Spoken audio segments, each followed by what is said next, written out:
Good morning. Welcome to another episode of Bushcraft Dave, out on a big walk. And today I'm going to try and knock off a couple more of the Ethels. Today I'm out at Minninglow. I've done this bit of a stretch before. It was one of the early Peak District walks that I did. I'm going to say it was around about Peak District walk number 5 or something like that.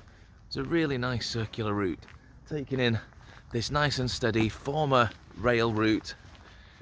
But I've never actually been up to Minninglow before. So it's quite nice to just revisit shortly a part of a route that I've done before. So I'm heading from Minninglow car park over to Minninglow in the distance. I've then got to come back along this track, heading back up the High Peak Trail, which is where I was on the other day when I was doing the other two Ethels. That was also part of this route, so I'm kind of doing quite a big stretch of the High Peak Trail altogether. But look at how beautiful the day is today. The sun is shining. Considering this is very, very early January, this isn't bad weather for being out and about for a walk. So thank you for joining me. We'll head over to Minninglow, the first of today's Ethels, and then we'll head back along this track and we'll head to the second Ethel for today. So I just thought I'd tell you a little bit more about the Ethels. The Ethels were called the Ethels because of a Peak District pioneer called Ethel Haythornthwaite. That's a bit of a mouthful, isn't it? Ethel Haythornthwaite. But she pioneered the sort of protection and development of the Peak District in around about the 1950s. So to honour Ethel, who helped establish the Peak District, it was decided in 2021, only a couple of years ago, because it is now 2023, I'm trying to get my head around that. The Ethels were established as a list of 95 of the most prominent peaks in the Peak District. So of the 95, most of them are around 400 metres above sea level. There are some 500s called the Fivers, and there's 4 over 600 metres called the Sixers. There are also a few that are lower than 400 metres. But those are included in the list because they have a prominence of, I believe, over 100 metres. So whilst they might be lower down, they are prominently standing above the rest of the local area. So there you go. A little bit of history of the Ethels for good old Ethel Haythornthwaite. And we're heading to one of those Ethels now. We're on our way towards Minninglow.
So there we have it, Minninglow, standing at 372 metres. A Neolithic burial chamber. Huge, set up on top of the hill. And I love the fact that it's sort of protected by this sort of ring of trees. Very ethereal, I think. Maybe the wrong word, but anyway, on to our next one, which is probably about 4 miles away.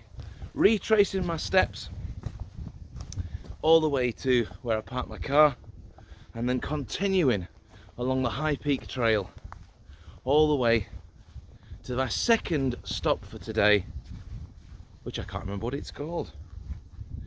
I'll tell you in a bit. But look at this view. Look at this view from the top. Wow. And the High Peak Trail running just in the mid-ground. And then I think in the distance, I'm going to say probably centre of your shot right now, I think is my next peak. It certainly looks like the peakiest bit out here. Anyway, back down the hill.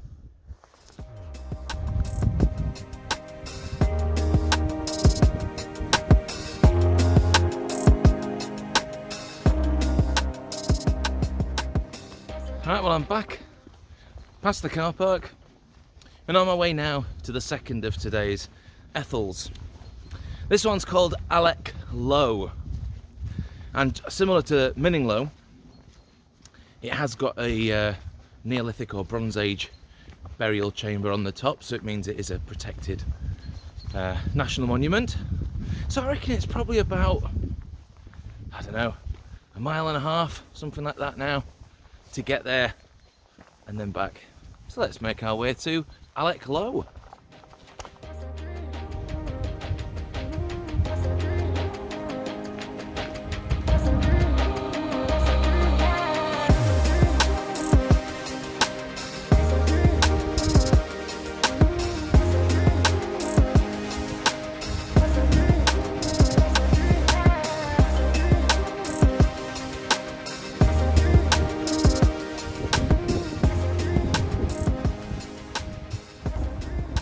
I've just had a slight issue coming down off this hill. I mapped it all out on my app, and in reality what I should have done is just stuck on the High Peak Trail, but because the app kind of takes control for you, so it's always looking for the shortest route to be able to get to places, it took me on a route over the top of the hill there, you see behind, rather than just coming round and following the High Peak Trail. Now that's cool in theory, that it's sort of saving you a little bit of the journey or whatever. That's cool. But when I went through the farmland, there's a few farmhouses just over the other side of the hill. When I got to the fence that I needed to get through, there was like a main barred gate and then a smaller side gate next to it. And all the nettles and stuff had grown around it, so it clearly looked like people hadn't walked that route for a while. But I didn't necessarily think too much of it, because maybe it is just a route that not many people take. Anyway, I made my way through all the rest of the fields and came to the very bottom, where there was a much more substantial, normal, public footpath style wooden gate. And I couldn't open it because it was padlocked shut. Now it is a public footpath, but it's padlocked shut, and presumably that's for a reason. So not a lot I could do about it up at the other end to really know that I shouldn't have been going on that public footpath, and not really a lot that the app would know in terms of that signposted public footpath is no longer accessible. Or maybe it's only temporary for whatever reason. But I'm back on the High Peak Trail, and I reckon probably about 1 mile away from Aleck Low. But it's still such a beautifully glorious day. All sheep are out in fields. Oh, it's glorious.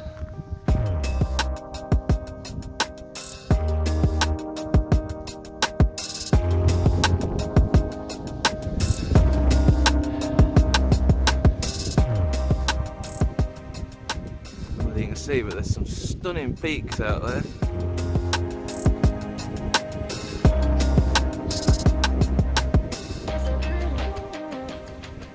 is Aleck. And unfortunately, that wall is as close as I'm going to be able to get. Because unlike Minninglow, which was open to the public, this particular peak does not have public access. There is a trig point on this one. There wasn't a trig point on Minninglow, but there is a trig point on here. So unfortunately, and disappointingly, this is one that I'm not going to be able to put my hand on unless I wanted to trespass on private land, and I'm not willing to do that.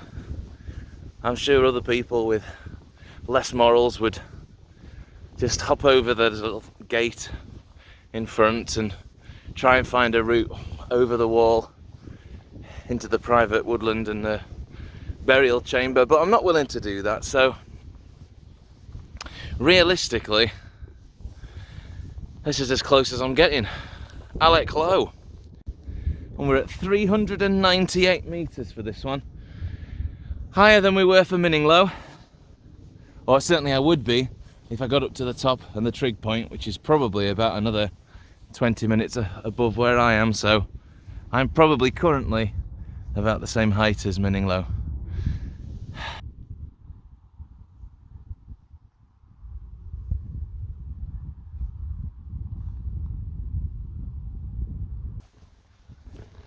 So there we have it, the end of today's journey. Well, the end of the Ethel hunt for today. I've still got to get back to my car. A slightly disappointing end to not be able to go and touch the trig point, but I did know that setting off. It does tell you on the Ethel Ready app, it does tell you about whether certain peaks are public access or not. So I knew going into it that I wasn't going to be able to get to the trig point. But I'll show you in a second why. Even though I haven't touched it, I am going to mark it off as a win, but I'm going to also show you why coming up to this one on a beautiful day like this is definitely worth it. So from Aleck behind me that we've just descended from, we get this amazing panorama, some beautiful green fields. You can see Minninglow in the distance there on the horizon. The sun is shining. All is good with the world. And so there we have it. A lovely stroll.